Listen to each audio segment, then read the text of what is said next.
आज मैं आपको पढ़ाने वाली हूँ जीके के 10 क्वेश्चन एंड आंसर्स का पार्ट 2। पार्ट 1 का वीडियो मैं पहले ही अपलोड कर चुकी हूँ। एंड वीडियो स्टार्ट करने से पहले मैं ये मोस्ट इम्पॉर्टेंटली कहना चाहूँगी कि अगर आपको ये वीडियो पसंद आती है देन आप इस वीडियो को लाइक कीजिए, और अगर आप मुझसे पढ़ना चाहते हैं देन आप मेरे चैनल को सब्सक्राइब कीजिए, और अगर आपको ये वीडियो हेल्पफुल लगती है सो बेहतर होगा कि आप अपने फ्रेंड्स के साथ इसे शेयर करें ताकि उनकी भी कुछ हेल्प हो जाए। और साथ ही अगर आपको स्टडी से रिलेटेड किसी भी टॉपिक पे आपको वीडियोस चाहिए देन आप कमेंट करके बता सकते हैं। सो फ्रेंड, वक्त को ना ज़ाया करते हुए हम अपनी स्टडी की तरफ बढ़ते हैं। सो फ्रेंड्स, हमारा आज का पहला क्वेश्चन है कि हुमायूं की मृत्यु कब हुई थी। सो हुमायूं की मृत्यु 27 जनवरी 1556 ईस्वी को हुई थी। हमारा दूसरा प्रश्न है कि हुमायूं के बारे में प्रामाणिक जानकारी किससे मिलती है। सो हुमायूं के बारे में प्रामाणिक जानकारी हुमायूं नामा से मिलती है, जिसकी लेखिका गुलबदन बेगम है। हमारा प्रश्न संख्या तीसरा है कि हुमायूं का पूरा नाम था। सो हुमायूं का पूरा नाम नसीरुद्दीन मोहम्मद हुमायूं था। हमारा प्रश्न संख्या चौथा है कि हुमायूं शब्द का क्या अर्थ होता है। सो हुमायूं शब्द का अर्थ भाग्यशाली होता है। हमारा प्रश्न संख्या पांचवा है कि हुमायूं का जन्म हुआ था। सो हुमायूं का जन्म हुआ था 6 मार्च 1508 ईस्वी को काबुल के किले में। हमारा प्रश्न संख्या छठा है कि हुमायूं की माता का नाम था। सो हुमायूं की माता का नाम माहिम बेगम था। हमारा प्रश्न संख्या सातवां है कि हुमायूं किस भाषा का जानकार था। सो हुमायूं तुर्की, अरबी, फारसी एवं हिंदी भाषा का जानकार था। हमारा प्रश्न संख्या आठवां है कि हुमायूं को विशेष अभिरुचि थी। सो हुमायूं को विशेष अभिरुचि थी गणित एवं ज्योतिष शास्त्र में। हमारा प्रश्न संख्या 9 है कि बाबर की मृत्यु के समय हुमायूं कहाँ का सूबेदार था। सो बाबर की मृत्यु के समय हुमायूं संभल का सूबेदार था। हमारा प्रश्न संख्या 10वां है कि बाबर की मृत्यु के बाद उसके प्रधानमंत्री निजामुद्दीन खलीफा ने किसे सम्राट बनाने के लिए षड्यंत्र रचा था। सो बाबर की मृत्यु के बाद उसके प्रधानमंत्री निजामुद्दीन खलीफा ने मेहंदी ख्वाजा को प्रधानमंत्री बनाने के लिए षड्यंत्र रचा था, जो कि बाबर का बहनोई था। हमारा प्रश्न संख्या 11वां है कि हुमायूं का राज्यारोहण कब हुआ था। तो हुमायूं का राज्यारोहण 30 दिसंबर 1530 ईस्वी को हुआ था। हमारा प्रश्न संख्या 12वां है कि पिता की आज्ञा अनुसार हुमायूं ने साम्राज्य को अपने भाइयों में किस प्रकार बांटा था। सो पिता की आज्ञा अनुसार हुमायूं ने अपने साम्राज्य को इस प्रकार बांटा था। कामरान को काबुल और कांधार को मिर्जा, अस्करी को संभल और मिर्ज़ा हेंदाल को अलवर और मेवाड़ तथा चचेरे भाई सुलेमान मिर्ज़ा को बदखंशा दे दिया। और हमारा प्रश्न संख्या 13वां है कि किस युद्ध में हुमायूं ने इब्राहिम लोदी के भाई महमूद लोदी को पराजित कर उसके राजनीतिक जीवन को समाप्त कर दिया था। सो दोराह के युद्ध में हुमायूं ने इब्राहिम लोदी के भाई महमूद लोदी को पराजित करके उसकी राजनीतिक जीवन को समाप्त कर दिया था। और दोराह का युद्ध 1532 ईस्वी में हुआ था, जो कि हुमायूं और इब्राहिम लोदी के भाई महमूद लोदी के बीच हुआ था।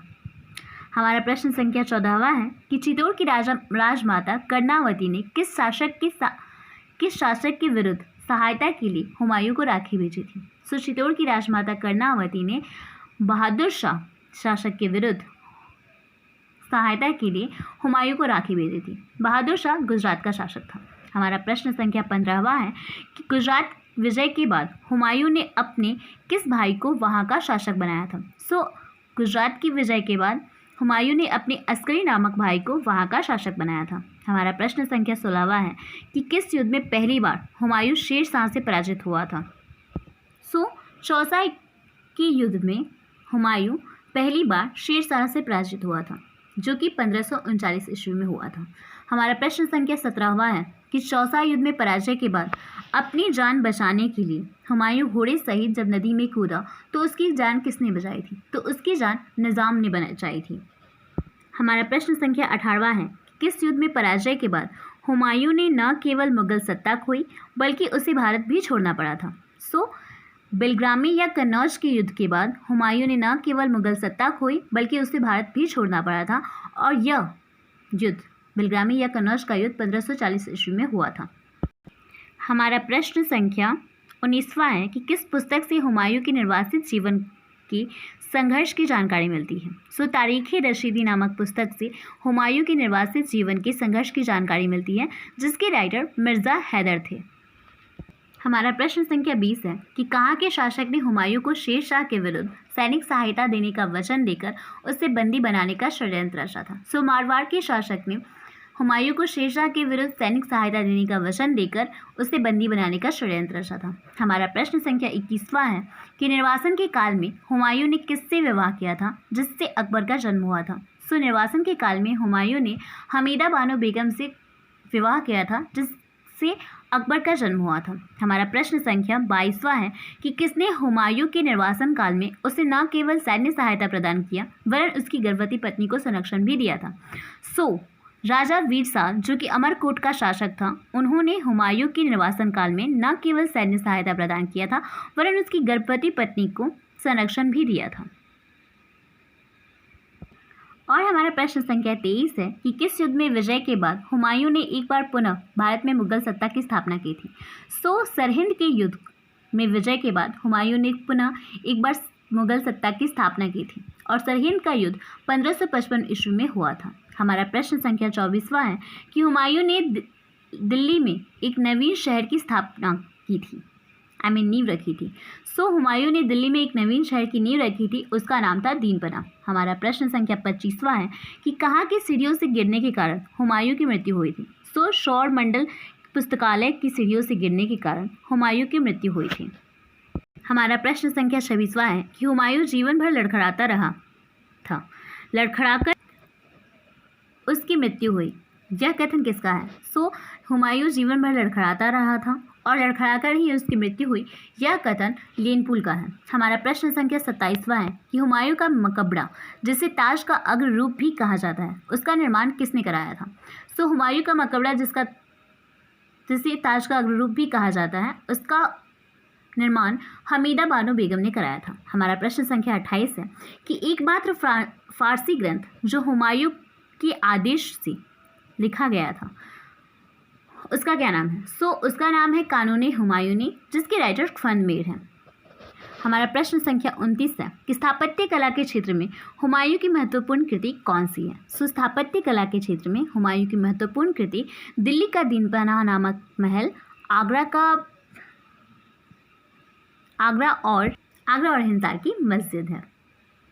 और हमारा प्रश्न संख्या 30 है कि मंदिर बनाने की कला का जन्म किस काल में हुआ था। तो मंदिर बनाने की कला का जन्म गुप्त काल में हुआ था। हमारा प्रश्न संख्या 31 है कि चंद्रगुप्त तृतीय किस नाम से प्रसिद्ध हुआ। सो चंद्रगुप्त तृतीय विक्रमादित्य के नाम से प्रसिद्ध हुआ था। हमारा प्रश्न संख्या 31 है कि हमारा प्रश्न संख्या 32 है कि शिकारी की उपाधि किसने धारण की थी। सो शिकारी की उपाधि चंद्रगुप्त विक्रमादित्य ने धारण की थी। हमारा प्रश्न संख्या 33 है कि गुप्तकालीन आयुर्वेदाचार्य कौन थे। सो गुप्तकालीन आयुर्वेदाचार्य धन्वंतरी थे।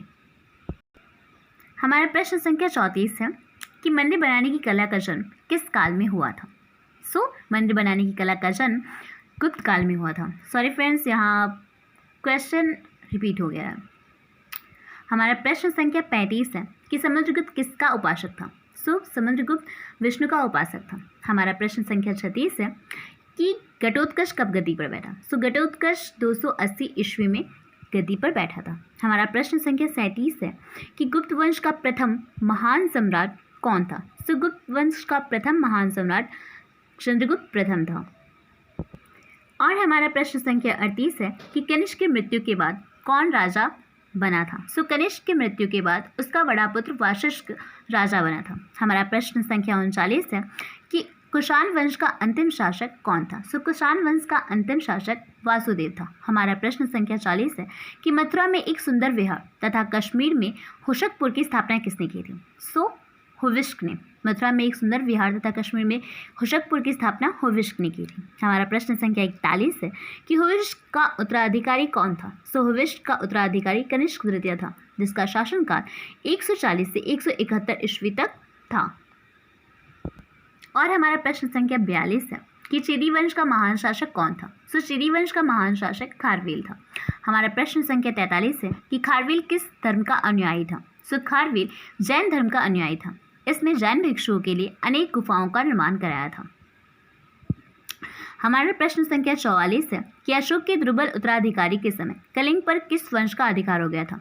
सो अशोक के दुर्बल उत्तराधिकारी के समय कलिंग पर चेदी वंश का अधिकार हो गया था। हमारा प्रश्न संख्या 45 है कि सातवाहन वंश का सर्वशक्तिशाली शासक कौन था। सो सातवाहन वंश का सर्वशक्तिशाली शासक गौतमीपुत्र शातकर्णी था। और हमारा प्रश्न संख्या 46 है कि सातवाहन काल का समाज कैसा था। सो सातवाहन काल का समाज मात्र सत्तात्मक था। हमारा प्रश्न संख्या 47 है कि वृहत कथा नामक पुस्तक की रचना किसने की थी। सो वृहत कथा नामक पुस्तक की रचना गुणाढ़े ने की थी। हमारा प्रश्न संख्या 48 है कि विशेष अधिकार प्रस्ताव क्या है। सो विशेष अधिकार प्रस्ताव यह है कि यदि किसी मंत्री ने तथ्यों को छुपाकर या गलत जानकारी देकर संसद सदस्यों की विशेषाधिकार का हनन किया है तो संसद सदस्य मंत्री के विरुद्ध विशेषाधिकार प्रस्ताव रख सकते हैं। और हमारा प्रश्न संख्या 49 है कि दूसरा संशोधन क्या था। सो दूसरा संशोधन 1952 में हुआ था। लोकसभा में प्रतिनिधित्व की व्यवस्था में परिवर्तन दूसरे संशोधन के अंतर्गत ही हुआ था। और हमारा प्रश्न संख्या 50 है कि जनगणना आयोग का वर्णन करें। सो भारत में प्रथम जनगणना 1872 में तथा नियमित दशकीय जनगणना वर्ष 1881 से आरंभ हुई। इस व्यापक कार्य का संचालन वर्ष 1964 तक आयोग द्वारा तदर्थ रूप से किया जाता था। भारत में महापंजीकृत तथा जनगणना आयुक्त की कार्यकाल की स्थापना भी की गई है। और हमारा प्रश्न संख्या 51 है कि विद्युत धारा किसे कहते हैं। सो विद्युत धारा किसी चालक से प्रवाहित होने वाली विद्युत आवेश को विद्युत धारा कहते हैं। और हमारा प्रश्न संख्या 52 है कि किसने कहा था अर्थशास्त्र चयन का विज्ञान है। सो रॉबिन्स ने कहा था कि अर्थशास्त्र चयन का विज्ञान है। हमारा प्रश्न संख्या 53 है कि हड़प्पा सभ्यता किस युग की सभ्यता है। सो हड़प्पा सभ्यता कांस्य युग की सभ्यता है। हमारा प्रश्न संख्या 54 है कि किस समिति की अनुशंसा पर भारत में प्रथम बार पंचायती राज संस्थाओं का गठन किया गया था।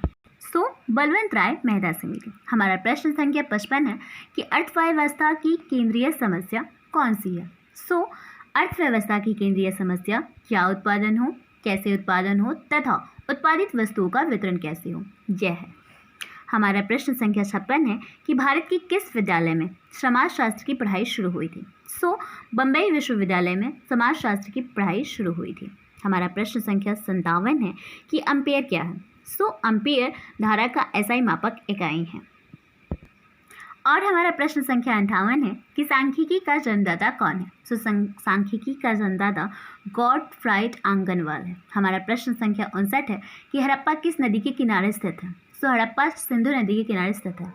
हमारा प्रश्न संख्या 60 है कि भारतीय संघीय व्यवस्था की विशेषता क्या नहीं है। सो भारतीय संघीय व्यवस्था की विशेषता दोहरी नागरिकता नहीं है। हमारा प्रश्न संख्या 61 है कि किसने कहा अर्थशास्त्र कभी वास्तविक विज्ञान होता है और कभी आदर्श विज्ञान। सो फ्रेडमैन ने कहा था कि अर्थशास्त्र कभी वास्तविक विज्ञान होता है तो कभी आदर्श विज्ञान।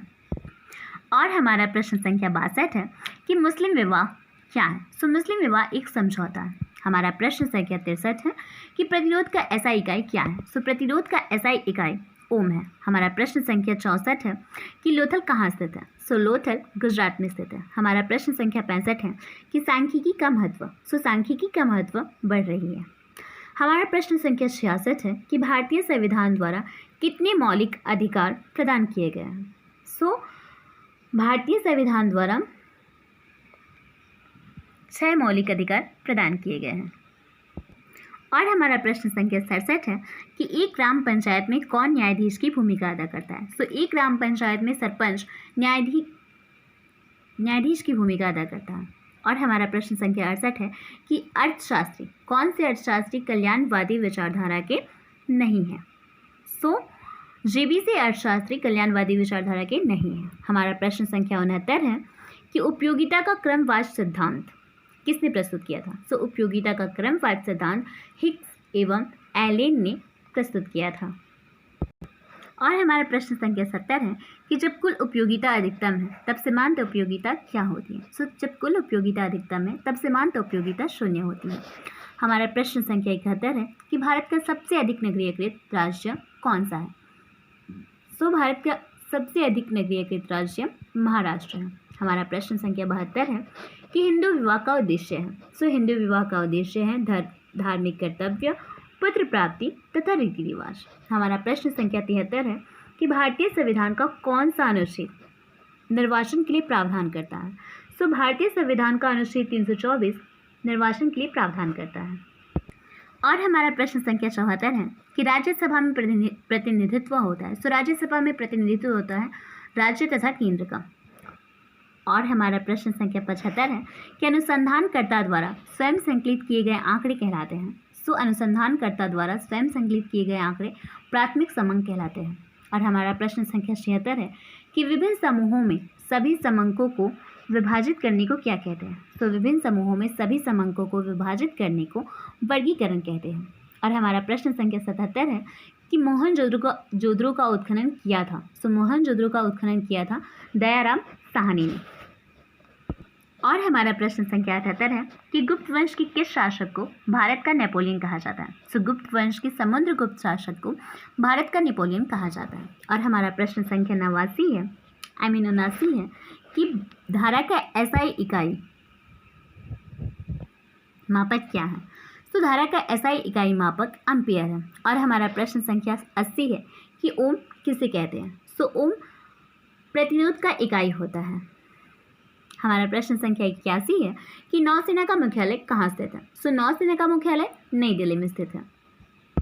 और हमारा प्रश्न संख्या 82 है कि नौसेना का प्रमुख कौन होता है। सो नौसेना का प्रमुख नौसेनाध्यक्ष होता है। हमारा प्रश्न संख्या 83 है कि नौसेना की सहायता के लिए कितने मुख्य अधिकारी होते हैं। सो नौसेना की सहायता के लिए 4 मुख्य अधिकारी होते हैं। और हमारा प्रश्न संख्या 84 है कि नौसेना को कितने कमांडों में बांटा गया है तथा उन कमांड क्षेत्रों के मुख्यालय कहाँ हैं। सो नौसेना को 3 कमांडों में बांटा गया है तथा उनके मुख्यालय इस प्रकार से हैं। पूर्वी कमांड जिसका मुख्यालय विशाखापट्टनम में है, दूसरा कमांड है पश्चिमी कमांड जिसका मुख्यालय मुंबई में है, और तीसरा कमांड है दक्षिणी कमांड जिसका मुख्यालय कोचीन में है।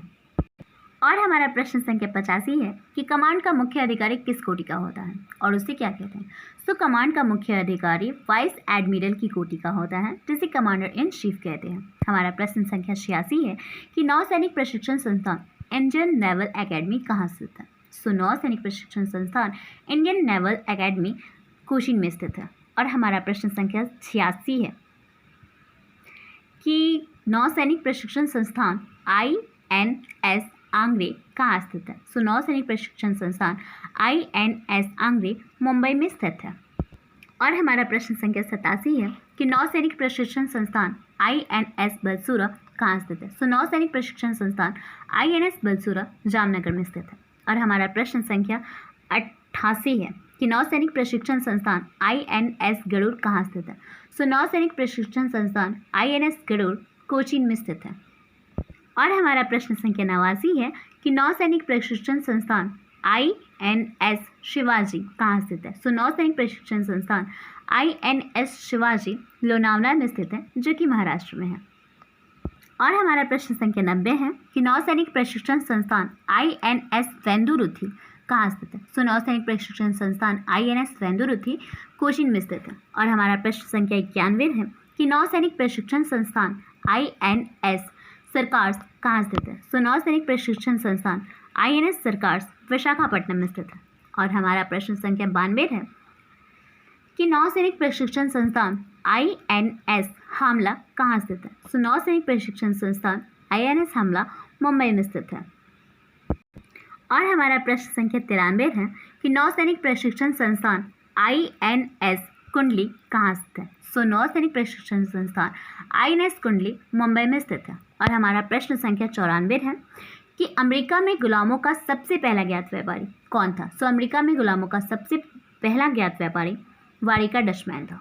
और हमारा प्रश्न संख्या 95 है कि अब्राहम लिंकन अमेरिका के राष्ट्रपति कब बने। सो अब्राहम लिंकन अमेरिका के राष्ट्रपति 1860 ईस्वी में बने। और हमारा प्रश्न संख्या 96 है कि फ्रांस की राज्य क्रांति कब हुई थी। सो फ्रांस की राज्य क्रांति 1789 ईस्वी में हुई थी। और हमारा प्रश्न संख्या 97 है कि मैं ही राज्य हूँ और मेरी शब्द ही कानून है किसने कहा था।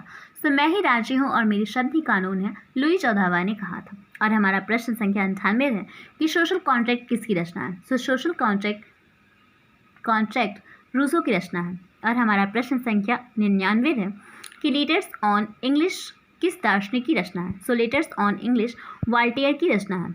और हमारा प्रश्न संख्या 100 है कि विश्व कोश का संपादक कौन था। सो विश्व कोश का संपादक दीद्रो था।